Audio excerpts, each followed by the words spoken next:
Бұл видеода айтылатын орын Қазақстандағы ең қауіпті әрі ең қорқынышты заброшкалардың бірі. Бұл жерге ресми түрде кіруге тыйым салынған. Айтылатын оқиғалар куәгерлердің әңгімелеріне негізделген. Қазақстанда картада бар, бірақ өмір жоқ бір қала бар. Онда балалардың күлкісі естілмейді, терезелерден жарық жанбайды. Бірақ түнде бұл қалада біреу жүргендей сезім пайда болады. Бұл Чаган. Чаган Семей ядролық полигонына жақын орналасқан. Кезінде әскери мақсатта салынған қала. Бұл жерде әскери қызметкерлер, ғалымдар және олардың отбасылары тұрған. Қалада мектеп, балабақша, дүкен, аурухана болған. Ол кезде Чаган тірі қала еді.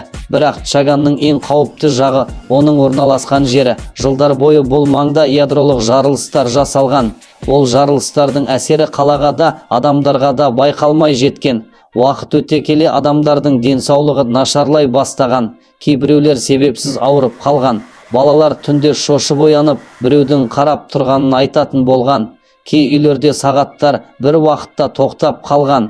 Электроника жүйесінен шығатын ресми деректерде қала әскери базаның жабылуына байланысты бос қалған деп жазылады. Бірақ жергілікті адамдар бұған сенбейді. Олар бұл жердің өзі қауіпті болып кеткенін айтады. 90-шы жылдары тұрғындар бірінен соң бірі көшіп кеткен. Алдымен әскер кетті, кейін отбасылар. Соңында Чаган толықтай қаңырап қалды. Үйлер, мектептер, ойыншықтар бәрі сол күйі қалды. Кейін бұл қалаға сталкерлер мен зерттеушілер кіре бастаған.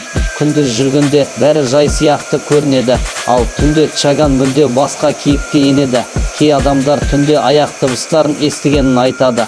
Бос пәтерлердің терезелерінде көлеңке қозғалғандай болады. Камералар кей көшелерде істемей қалады. Радио мен телефон сигналдары жоғалады. Бір зерттеуші өз көргенін айтып кеткен. Ол ескі мектептің ішінде жалғыз жүрген. Дәліздің соңынан сыбырлаған дауыс естіген. Артына қараса ешкім жоқ.